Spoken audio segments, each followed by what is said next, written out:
कि दोनों की स्पीड कांस्टेंट होने की वजह से कांस्टेंट है, बट इनके वेवलेंथ छोटी या बड़ी होने की वजह से इसकी फ्रीक्वेंसी भी उसी हिसाब से बड़ी या छोटी होगी। अच्छा, उसके बाद नेक्स्ट अब हम चल रहे हैं जी, एक आर्टिकल है relationship between speed, frequency and wavelength. Speed, frequency and wavelength of wave, इसके रिलेशनशिप की बात कर रहे हैं हम।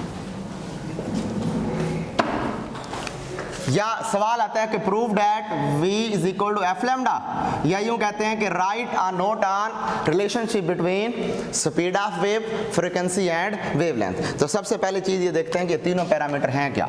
v से मुराद उस वेव की स्पीड है जिससे वो एक जगह से दूसरी जगह ट्रैवल कर रही है। इसकी मिसाल ले रहे हैं कि सपोज हमारे पास ये दो पॉइंट्स हैं, एक पॉइंट ये ए है, इसी पॉइंट में से वेव हमने, एक ही पॉइंट ले लेते हैं, इस पॉइंट ए में से हमने वेव को पास कराना है, और हमारे पास ये जो वेव है वो यहाँ मैं ये रिप्रेजेंट कर देता हूँ, ये हमारे पास एक वेव है, और इस वेव की जो वेव लेंथ होगी, पढ़ चुके हैं हम कल, वो किसके बराबर होती है, लैम्डा के। And this lambda can have any value, उसकी कोई भी वैल्यू हो सकती है। अगर वेव है बड़ी तो मुमकिन है वो कई किलोमीटर तक भी हो सकती है, जैसे रेडियो वेव है। रेडियो वेव की वेव लेंथ तकरीबन एक स्पोर्ट्स ग्राउंड के बराबर होती है, यानी इतनी लंबी होती है। और छोटी से छोटी वेव की बात करें तो एक्सरे, गैमा रेज सबसे छोटी वेव लेंथ वाली होती है। बहरहाल ये वेव लैम्डा इसकी रिप्रेजेंटेशन है, वेरिएबल है जो इसकी वेव लेंथ को रिप्रेजेंट कर रहे हैं। और एफ से क्या मुराद है, अब वेव लेंथ लैम्डा भी क्लियर हो गया, और एफ से क्या मुराद है जी बताएं। फ्रीक्वेंसी, फ्रीक्वेंसी को दो तरह से डिफाइन किया था, एक विद रिस्पेक्ट टू ऑसिलेशन कर चुके हैं, अब एक कर रहे हैं हमने with respect to wave. With respect to oscillation क्या था, इस तरह की ऑसिलेशंस कंप्लीट करना, the number of oscillations completed by a body in 1 second is known as frequency. With respect to wave क्या होगा, the number of waves passing through a point in 1 second। मैंने कहा था कि जहां भी लफ्ज फ्रीक्वेंसी आएगा वहां पे क्या यूज करेंगे, 1 सेकेंड का वर्ड यूज करेंगे। तो अब इस पॉइंट ए में से 1 सेकेंड में जितनी वेव्स पास होंगी तो हम क्या कहेंगे, ये उसकी उतनी फ्रीक्वेंसी है।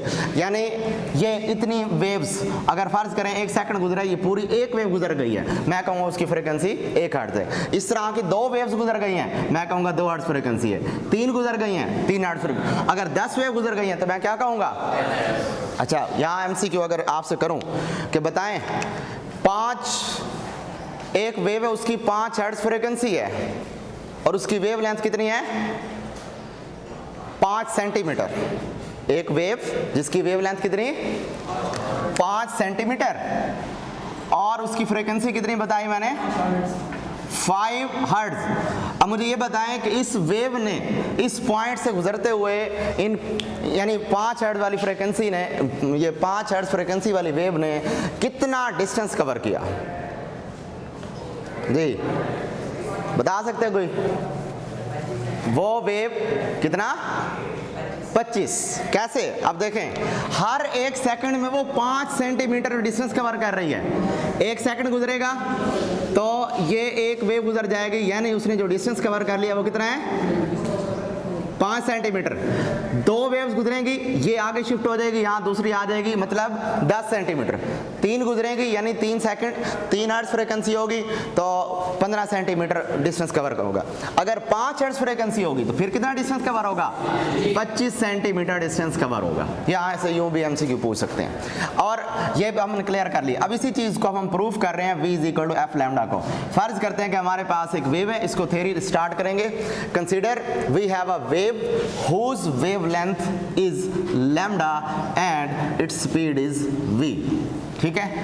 और now this wave is moving or passing through a point A with frequency f, वो फ्रीक्वेंसी f से मूव कर रही है, ट्रैवल कर रही है। और आपको पहले बता चुका हूं कि जब आप कोई प्रूफ कर रहे होते हैं तब आप अपनी थ्योरी स्टार्ट करते हुए न्यूमेरिकल वैल्यूज नहीं लेते, बल्कि क्या लेंगे, वेरिएबल्स लेंगे, यानी वो ऐसी चीज वैल्यूज़ होंगी जिनमें हम अपनी मर्जी से बाद में वैल्यूज़ पुट कर सकें। इस वजह से हमने वी एफ लैम्डा लिए, इनकी वैल्यूज़ को फिक्स नहीं किया हुआ।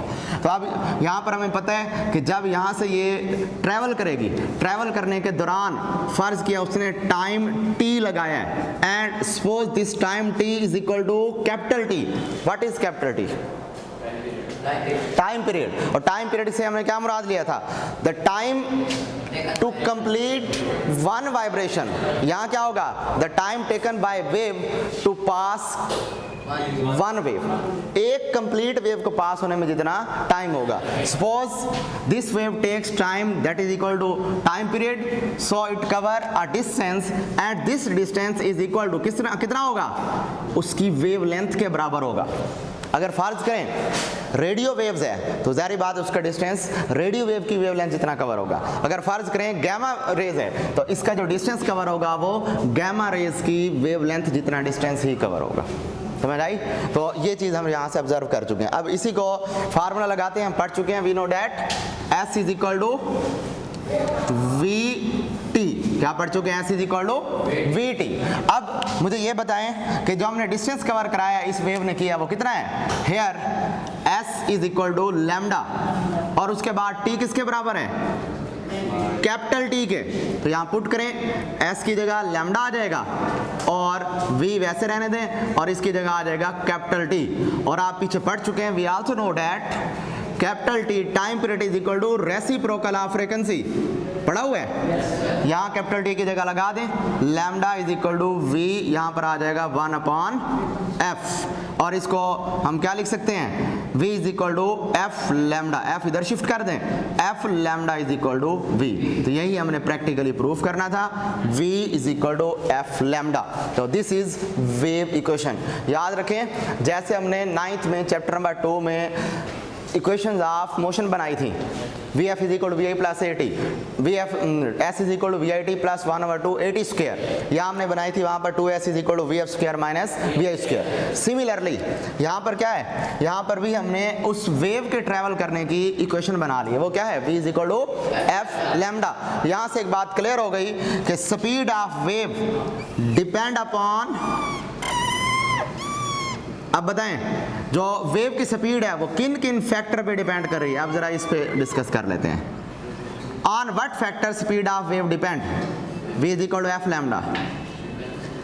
जी हम पढ़ चुके हैं कि किसी भी उसकी डिपेंडेंसी को जाहिर करने के लिए हमें उस इक्वेशन में कम से कम एक फैक्टर कांस्टेंट रखना है। अगर मैं कहूँ ना कि v वेव लेंथ पे डिपेंड कर रही है तो क्या करना होगा? f कांस्टेंट रखें। क्यों? ताकि कांस्टेंट और इक्वल बन के प्रोपोर्शनैलिटी बने और हम आपस में क्या कर सकें? उसका रिलेशन रख सकें। तो अगर मैं फ्रीक्वेंसी को f frequency is equal to constant, अगर फ्रीक्वेंसी को कांस्टेंट मान लूं तब मैं कहूंगा कि वेव की स्पीड उसकी वेवलेंथ के बराबर है, यानी डायरेक्टली प्रोपोर्शनल है। यानी अगर वेव होगी ज़्यादा वेवलेंथ तो उसकी स्पीड भी ज़्यादा, अगर वेवलेंथ कम उसकी स्पीड भी कम। अब इस इक्वेशन में गौर करें, इस इक्वेशन में वेव जिस वाइब्रेटर के थ्रू पैदा की है वो वाइब्रेटर कॉन्स्टेंटली वेव्स पैदा कर रहा होगा, यानी उसकी जो रफ्तार होगी वो क्या होगी? कांस्टेंट होगी। इसका मतलब उस वेव की अगर रफ्तार कांस्टेंट मान ली जाए, कांस्टेंट और इक्वल का साइन है, तो यहाँ पर क्या आएगा? प्रोपोर्शनैलिटी। f इधर शिफ्ट कर दे, नीचे आ जाएगा अपॉन f, और ये क्या बन गया हमारे पास? लैम्डा। तो पता लगा कि अगर हमारे पास एक वेव जा रही है जिसकी स्पीड है कांस्टेंट तो उसकी वेवलेंथ क्या होगी? अगर वेवलेंथ होगी बड़ी उसकी फ्रीक्वेंसी क्या होगी? कम, और अगर उसकी वेवलेंथ होगी छोटी तो उसकी फ्रीक्वेंसी ज़्यादा होगी। ये हमने इस इक्वेशन के ज़रिए ऑब्जर्व कर लिया। ये अब इसकी चलो यूँ मिसाल ले लेते हैं। मेरे पास ये दो वेव्स हैं, एक ये वेव है और एक मेरे पास ये वेव है। दो वेव्स हैं, एक की वेवलेंथ छोटी है नीचे वाले की और ऊपर वाले की वेवलेंथ बड़ी है, जबकि मैं ये कंडीशन रख देता हूं कि दोनों की जो स्पीड है वो क्या है? कांस्टेंट। अब जब दोनों की स्पीड कांस्टेंट है तो अब मुझे ये बताएं इस पॉइंट में से इन दोनों ने गुजरना है। स्पीड कांस्टेंट होने का मतलब एक ही वक्त में इसमें से कब गुजर सकती हैं? बताएं। ये हमारे पास वेवलेंथ बड़ी और ये वेवलेंथ छोटी, स्पीड कांस्टेंट स्पीड से जा रही हैं। तो अब जिसकी वेवलेंथ होगी बड़ी उसकी फ्रीक्वेंसी क्या होगी, कम, और जिसकी वेवलेंथ होगी छोटी उसकी फ्रीक्वेंसी ज़्यादा। यानी इसकी मिसाल यूँ लें कि एक ट्रक है और एक छोटी गाड़ी है, एक पॉइंट में से पास करा रहे हैं या एक दरवाजे में से पास करा रहे हैं, तो कौन सी चीज़ जाएगी वहाँ। यानी अभी एक ट्रक पूरा नहीं गुजरा होगा, उस तरह जो गाड़ियाँ हैं छोटी साइज़ में वो 2-3 गुजर जाएंगी। सेम स्पीड हो अगर दोनों की, क्यों, उसका साइज़ बड़ा है तो साइज़ बड़ा होने की वजह से वो उसमें से कम गुजरेगी, यानी एक ट्रक अभी गुजरेगा और वहाँ से 2 या 3 कारें गुजर जाएंगी। तो सेम इसी तरह है कि दोनों की स्पीड कांस्टेंट होने की वजह से कांस्टेंट है, बट इनके वेवलेंथ छोटी या बड़ी होने की वजह से इसकी फ्रीक्वेंसी भी उसी हिसाब से बड़ी या छोटी होगी। और हमारा जो रिलेशन है वो भी इसी चीज़ का प्रूफ दे रहा है कि वाकई अगर स्पीड कांस्टेंट रखी जाए तो अगर वेवलेंथ एक की बड़ी होगी दूसरे की छोटी होगी तो जिसकी वेवलेंथ बड़ी होगी उसकी फ्रीक्वेंसी छोटी होगी और जिसकी वेवलेंथ छोटी होगी उसकी फ्रीक्वेंसी बड़ी होगी। ये आपने एमसीक्यू के तौर पर ये कंसेप्ट याद रखना है, ये उसमें एमसीक्यू में भी आएगा। और आगे हम एक टॉपिक पढ़ेंगे रिपल टैंक, वहाँ रिफ्लेक्शन ऑफ वाटर वेव देखेंगे, उसमें डेप्थ के पॉइंट ऑफ व्यू से, स्पीड के पॉइंट ऑफ व्यू से भी हम ये चीज़ें ऑब्जर्व करेंगे। तो ये हो गया हमारे पास स्पीड ऑफ साउंड का प्रूफ। इससे एक और एमसीक्यू आती है, हमारे पास है वेव्स 2 तरह की, एक है लॉन्गिट्यूडनल वेव कल पड़ा, एक है हमारे पास मैकेनिकल वेव, वो ट्रांसवर्स वेव्स। सवाल ये है कि ये इक्वेशन उन दोनों वेव्स में से, लॉन्गिट्यूडनल और ट्रांसवर्स में से किसके लिए वैलिड है? दोनों के लिए वैलिड है। ये एमसीक्यू याद रखें, this equation is valid for both longitudinal and transverse waves, दोनों के लिए वैलिड होगी। ये एमसीक्यू आपके माइंड में होनी चाहिए। उसके बाद नेक्स्ट लास्ट एग्जांपल है हमारे पास, very very important example board के पॉइंट ऑफ व्यू से, और वो एग्जांपल है, वो कहते हैं हमारे पास एक वेव है स्लिंग की स्प्रिंग के ऊपर और उस वेव की वेवलेंथ कह रहा है, फ्रीक्वेंसी और वेवलेंथ उसने दे दी है। इसमें गिवन डाटा लिख रहे हैं, पहले गिवन डाटा के अकॉर्डिंग उसने कहा कि हमारे पास एक वेव है और 2 फाइंड भी साथ लिख लेते हैं। उस वेव की वेवलेंथ और फ्रीक्वेंसी गिवन है, उसकी स्पीड वो कहता है निकाल के दें। ऐसे ही है ना, वो कह रहा है एक वेव स्लिंग की स्प्रिंग के ऊपर है, उसकी वेवलेंथ कितनी दी गई है, 0.4 सेंटीमीटर वेवलेंथ है और मीटर वेवलेंथ है, और उसकी जो फ्रीक्वेंसी है वो 4 हर्ट्ज दी गई है। ये उसने बता दिया है, कहता है ये निकाल के दें। अब मुझे बताएं ऐसी कौन सी इक्वेशन है जिसमें वी एफ और लैम्डा मौजूद हो। यही वाली इक्वेशन हमने पढ़ी है, v is equal to F lambda. F हमारे पास कितना है जी, 4, लैम्डा है 0.4, 4 मल्टीप्लाई 0.4 का मतलब 4/10, तो 16/10 आंसर विल बी 1.6 मीटर पर सेकेंड। तो यहाँ से हमने पता कर लिया कि वो वेव जिसकी फ्रीक्वेंसी क्या है 4 हर्ट्ज और उसकी वेवलेंथ 0.4 है, वो स्लिंग की स्प्रिंग के ऊपर 1.6 मीटर पर सेकंड से मूव कर सकती है।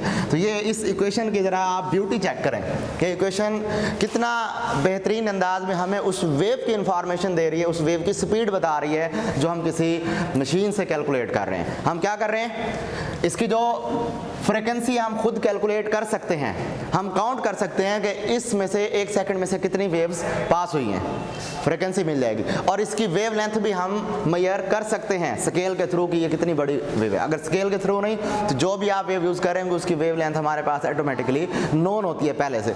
तो ये 2 चीज़ें अगर हमें पता हो तो हम बता सकते हैं कि इस पॉइंट में से ये वेव कितनी रफ्तार के साथ जा रही है। इसी तरह की और एमसीक्यू भी आपको दे सकते हैं इसी इक्वेशन की मोल्डिंग करके। वो आपको कह सकते हैं v is equal to F lambda में स्पीड और फ्रीक्वेंसी देकर कहें वेवलेंथ निकाल के दें, या स्पीड और वेवलेंथ दें और कहें फ्रीक्वेंसी निकाल के दें।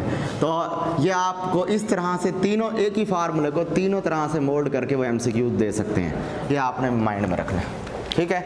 अब इससे रिलेटेड आज वाले टॉपिक में अगर किसी किस्म का कोई सवाल है तो क्वेश्चन कर सकते हैं।